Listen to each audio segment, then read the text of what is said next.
ایک کہانی 19واں حصہ خیمہ گاہ بچھڑے کا بت۔ خروج 25 باب تا 40 باب۔ خدا جس نے اپنے لوگوں کو بیابان میں بلایا، کوہ سینا پر خون کا عہد باندھا۔ یہ کلام خداوند اپنے خدا کی عبادت کرو اور اس کی برکت تمہاری روٹی اور پانی پر ہوگی اور تمہارے بیچ سے بیماری کو دور کر دے گا۔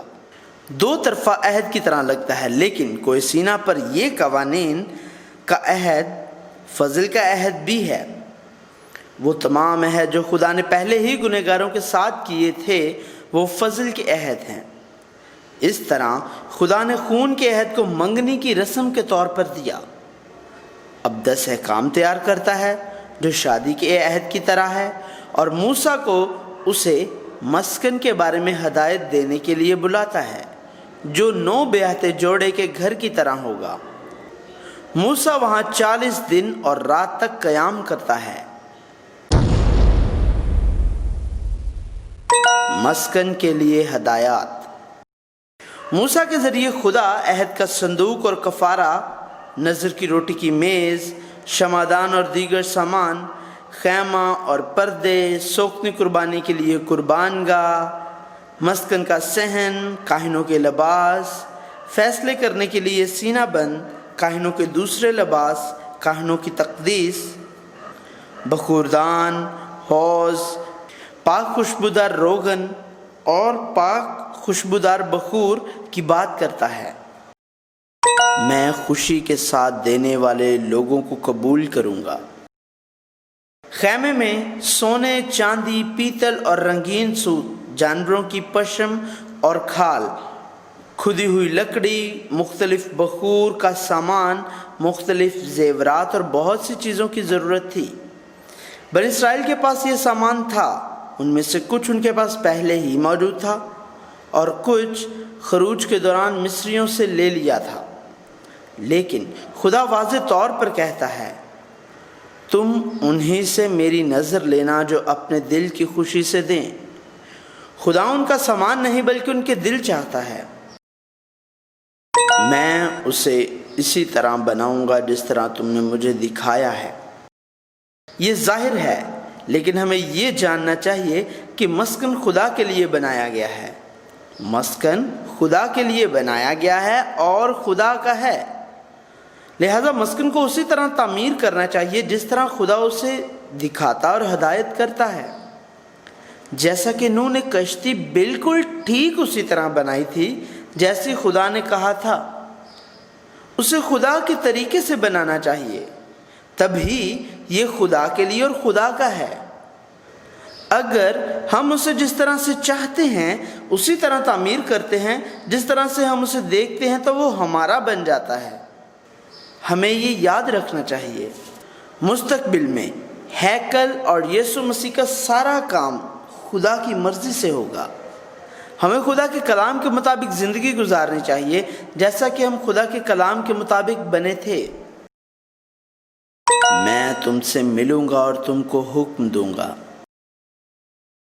خداوند سردار کاہن سے جو خدا کے لوگوں کی نمائندگی کرتا ہے خیمے کے اندر کفارہ کے صندوق پر ملاقات کرے گا اور اسے اپنے لوگوں کے لیے ہر چیز کا حکم دے گا۔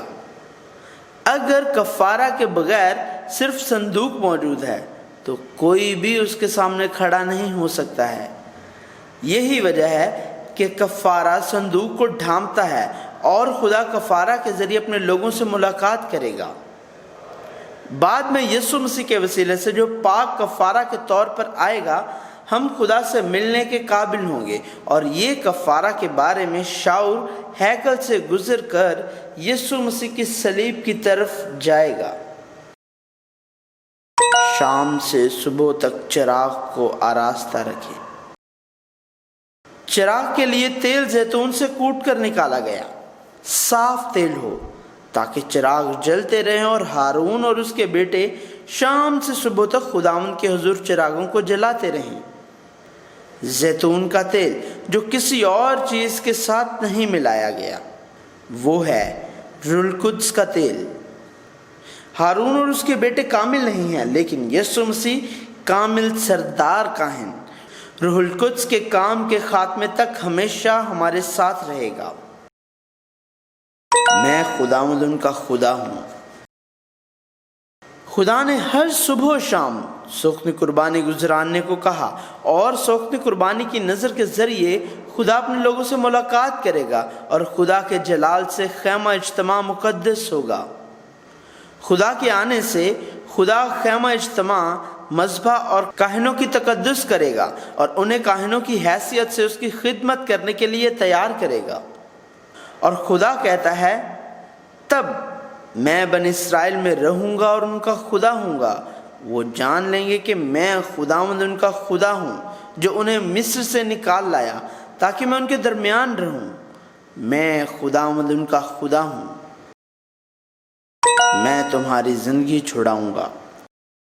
خدا نے موسیٰ کو 20 سال سے زیادہ عمر کے اسرائیلیوں کو گننے کے لیے کہا ہے، اور زندگی کے فدیہ کے طور پر مقدس کی مثقال کے مطابق ہر ایک کو نیم مثقال پیش کرنا ہے۔ یہ یقینی بنانا تھا کہ ان پر کوئی وبا نہ آئے، اور کفارہ کی رقم خیمہ اجتماع کی خدمت کے لیے استعمال کی جانی چاہیے، لیکن امیروں کو زیادہ قیمت ادا نہیں کرنی ہے اور غریبوں کو بھی کم قیمت ادا نہیں کرنی ہے۔ اس کا مطلب یہ ہے کہ کوئی ان کی ادائیگی نہیں کر سکتا۔ خدا کی روح سے اس کو بھرنا۔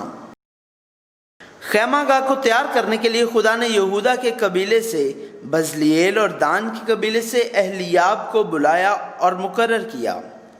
خدا نے انہیں روح القدس سے بھر دیا اور انہیں حکمت، فہم، علم اور بہت سی دوسری مہارتیں عطا کی، تاکہ وسیع کام کو سنبھال سکیں اور خیمہ گاہ میں تمام دیگر سامان کو بنانے کے لیے مختلف ہنر استعمال کریں، جس طرح خدا کا حکم ہے۔ یہ جاننا ضروری ہے کہ یہ ان کی مہارت نہیں ہے جو انہوں نے تخلیق کی ہو۔ فطری طور پر لوگ جو دیکھتے ہیں اسے بآسانی بنا دیتے ہیں، لہٰذا وہ انہیں بناتے ہیں کیونکہ ان کا خیال ہے کہ یہ ان کے ہاتھوں سے بنایا گیا ہے، لیکن انہیں معلوم ہونا چاہیے خدا نے خدا کی روح سے ان کو معمور کر کے اور انہیں دانش مندی، تفہیم، علم، مختلف مہارتیں اور ہنر دے کر ہر چیز کو ممکن بنایا۔ اگر خدا کی روح ان پر نہیں ہے تو وہ کچھ نہیں کر سکتے ہیں۔ میرے سبت کو مانو۔ خدا نے ہفتے کا ایک دن منتخب کرنے اور ماننے کو کہا۔ خدا اور خدا کے لوگوں کے مابین یہ ایک نشان ہوگا۔ وہ دن مقدس دن ہوگا، اور کہا گیا ہے کہ اس دن کو ناپاک کرنے والے اور اس دن کام کرنے والے کو مار دیا جائے گا۔ سبت کے دن ان کے گھروں میں ہلکی سی آگ بھی نہیں ہونی چاہیے۔ سبت کے دن کو ماننا ایک ابدی عہد اور ابدی نشانی ہے۔ ایک دن کا انتخاب کرنا اور اسے ماننا کوئی آسان بات نہیں ہے۔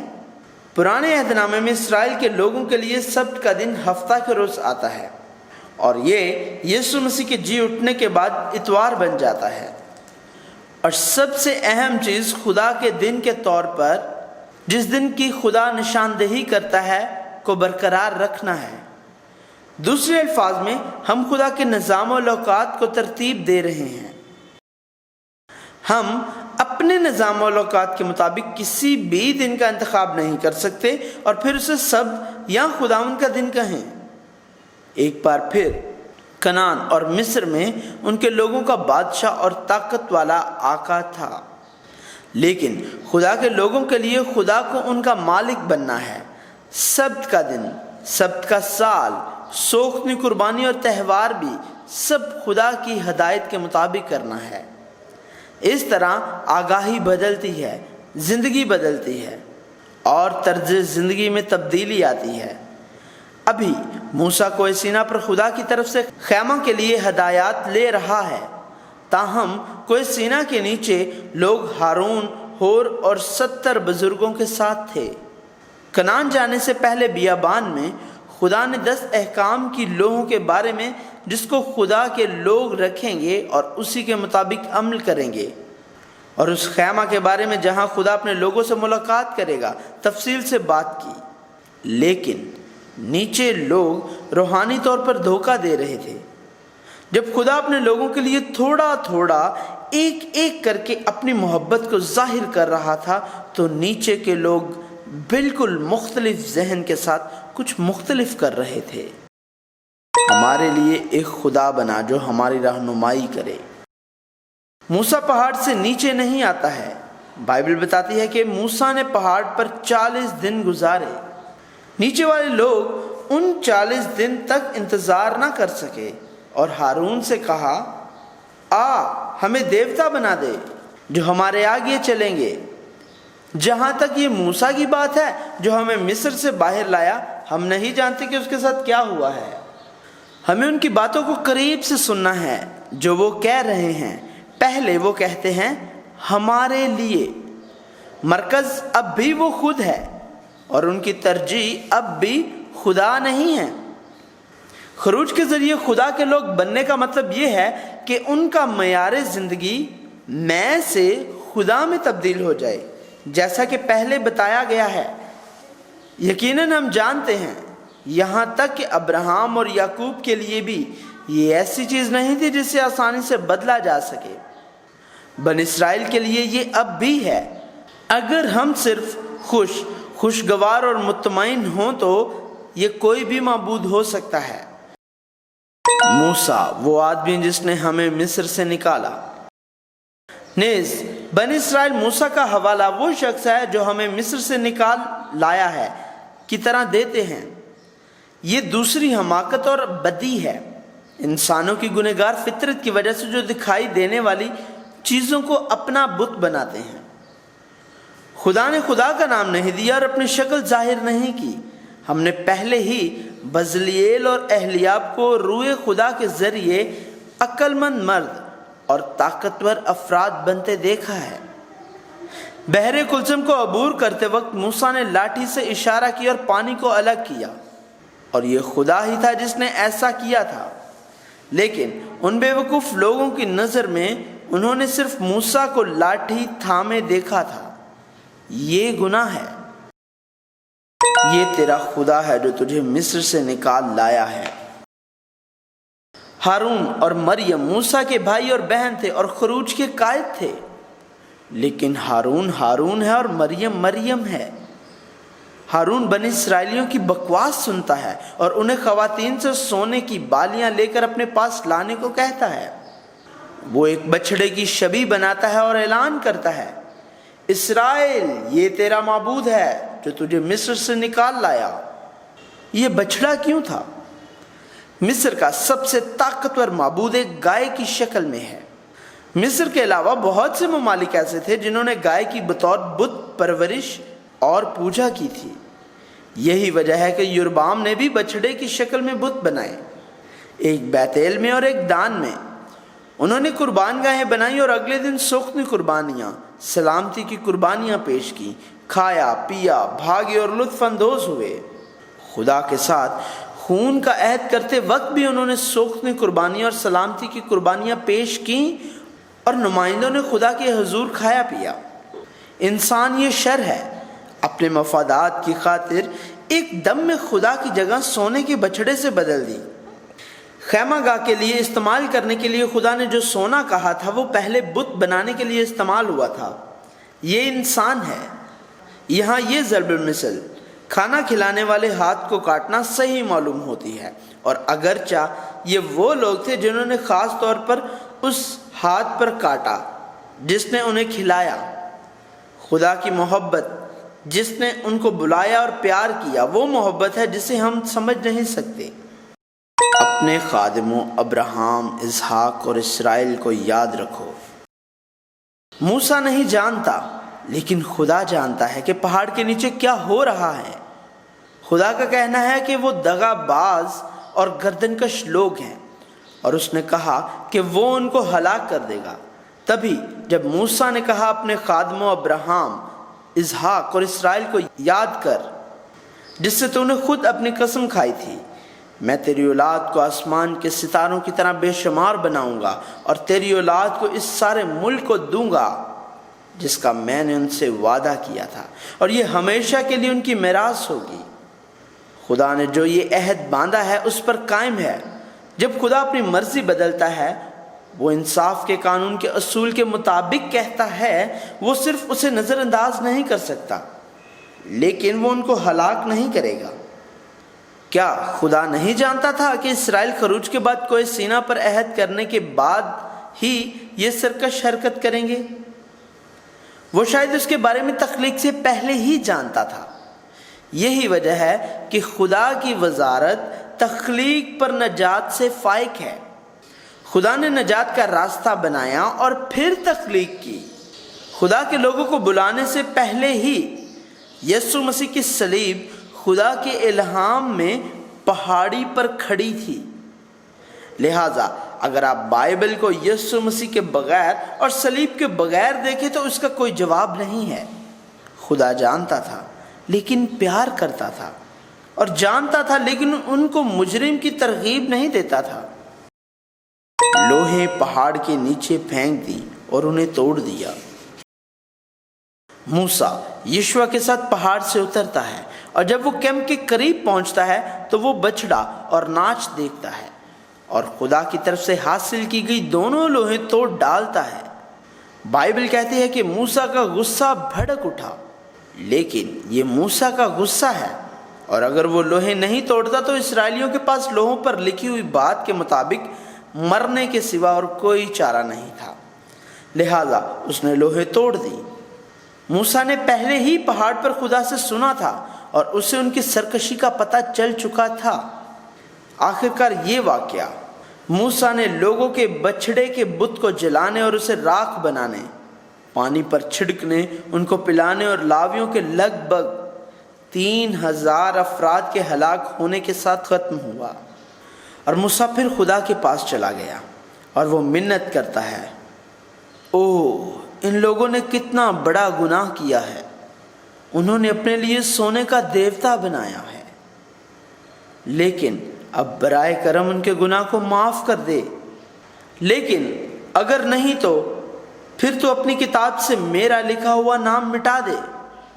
تب خدا نے مضبوطی سے کہا، جس نے میرے خلاف گناہ کیا میں اسے اپنی کتاب سے مٹا دوں گا۔ اب جاؤ لوگوں کو اس جگہ لے جاؤ جس کی میں نے بات کی تھی، اور میرا فرشتہ تمہارے آگے آگے جائے گا، تاہم جب میرا سزا دینے کا وقت آ جائے گا تو میں ان کو ان کے گناہ کی سزا دوں گا۔ ہو سکتا ہے یہ فوری طور پر نہ ہو، لیکن خدا ضرور اپنے طریقے سے اس کی قیمت ادا کرنے کے لیے لوگوں کو تیار کرے گا۔ اس قبیلے کو اپنی قوم سمجھو۔ خدا نے موسیٰ کو ان لوگوں کے ساتھ جانے کو کہا ہے جن کو اس نے مصر سے نکالا تھا، اور اس ملک میں جائے جس کی قسم ابراہیم، اسحاق اور یعقوب سے کھائی تھی۔ خدا نے کہا کہ وہ اپنے فرشتوں کو ان کے آگے بھیجے گا تاکہ وہ کنعانیوں کو نکال دے اور اسرائیلیوں کو اس دودھ اور شہد بہتی سرزمین پر لے آئیں۔ لیکن خدا نے کہا وہ ان کے ساتھ نہیں جائے گا۔ اس کی وجہ یہ ہے کہ وہ گھمنڈی لوگ تھے اور وہ خدا کے ذریعے ہلاک ہو جائیں گے۔ جب لوگوں نے یہ سنا اور رنجیدہ ہوئے تو خدا نے ان کو اپنی گردنوں سے زیور اتارنے کو کہا۔ یہ زیورات مصر کی یادگار تھے جو انہوں نے ابھی بھی تعویذ بنا کے رکھے ہوئے ہیں۔ اور موسیٰ خیمہ گاہ میں جو ابھی خیمہ گاہ نہیں ہے گیا اور کہا، اگر تو مجھ سے راضی ہے تو مجھے اپنی راہ سکھا تاکہ میں تجھے پہچان لوں اور مسلسل تیرا کرم پاؤں۔ یاد رکھ کہ یہ لوگ تیری قوم ہے۔ موسیٰ کی درخواستوں پر خدا فرماتا ہے، میری حضوری تیرے ساتھ جائے گی۔ موسیٰ یہ کہتا رہتا ہے کہ سرکش لوگ خدا کے لوگ ہیں۔ پھر ہم خدا کو اپنا دماغ اس طرح بدلتے ہوئے کیسے سمجھیں؟ یہ خدا کے لوگوں کے تقدس کی طرف خدا کا جوش ہے۔ قادر مطلق خدا ہر چیز کو جانتا ہے، لیکن جاننا اور خواہش کرنا مختلف ہے۔ خدا کی خواہش اپنے لوگوں کے لیے خدا کے لوگوں کی طرح زندگی گزارنے کے لیے ہے، لیکن خدا جانتا تھا، یہاں تک کہ جب اسے معلوم تھا اس نے ان کا انتخاب کیا اور انہیں بلایا۔ اور اگرچہ خدا کے لوگوں کے بننے کے لیے ابھی بہت طویل راستہ باقی ہے، لیکن پھر بھی وہ انہیں خدا کے لوگ کہتا ہے۔ میں ایک عہد باندھوں گا خدا ایک بار پھر لوگوں کے ساتھ ایک عہد باندھتا ہے۔ اگر سینا کا سابقہ عہد بچھڑے کے بت کے واقعے سے پہلے اور موسیٰ کی پہلی 2 لوہیں توڑنے سے پہلے تھا، تو یہ عہد ان واقعات کے بعد ہے۔ خدا نے کہا، خداوند خدائے رحیم اور مہربان، قہر کرنے میں دھیما اور شفقت اور وفا میں غنی، ہزاروں پر فضل کرنے والا، گناہ اور تقصیر اور خطا کا بخشنے والا، لیکن وہ مجرم کو ہرگز بری نہیں کرے گا، بلکہ باپ دادا کے گناہ کی سزا ان کے بیٹوں اور پوتوں کو 3 اور 4 پشت تک دیتا ہے۔ اور یہ کہتے ہوئے خدا کی محبت اور انصاف واضح طور پر بیان ہوا۔ تب موسیٰ نے جلدی سے جھک کر سجدہ کیا اور کہا، اے خداوند، مجھ پر تیرے کرم کی نظر ہو، تو خداوند ہمارے ساتھ چل۔ گو یہ قوم گردن کش ہے، ہماری شرارت اور ہمارے گناہ کو معاف فرما، اور خدا کی رحمت کی تلاش میں ہمیں اپنی میراث کر لے۔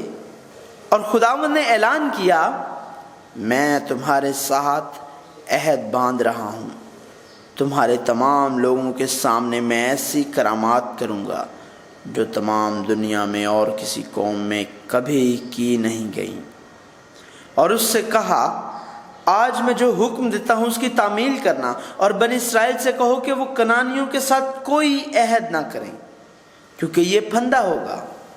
مزید برآں وہ ان سے کہتا ہے کہ وہ ان کے بتوں کو توڑے، کاٹے اور ٹکڑے ٹکڑے کرے، ان کے آگے سر نہ جھکائیں یا ملک کے باشندوں سے بات چیت نہ کریں، خدا حسد کرے گا۔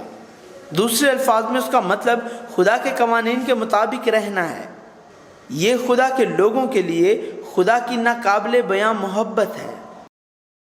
تمام مرد سال میں 3 بار خدا کے حضور حاضر ہوں گے۔ جیسا کہ خدا نے پہلے ذکر کیا ہے، اس نے بے خمیری روٹی کا تہوار، 7 دن کی عید اور کٹائی کا تہوار ماننے کو کہا۔ ان تینوں تہواروں کے ذریعے ہر شخص کو سال میں 3 بار خدا کے حضور حاضر ہونا چاہیے۔ ایک کہانی 22 میں اس تہوار کی مزید وضاحت کی جائے گی، لیکن اہم بات یہ ہے کہ ان تہواروں کے ذریعے خدا کو یاد رکھنا اور یسوع مسیح کو دریافت کرنا ہے۔ یہ خدا کے فعل اور خدا ہی خدا ہے کو یاد رکھنا ہے۔ اور خدا ان الفاظ کو ایک بار پھر درج کرنے کے لیے کہتا ہے، موسیٰ تحریری عہد 10 احکام کو نیچے لایا، اور جو کچھ خدا نے کہا لوگوں کو وہ سب کچھ کرنے کا حکم دیا۔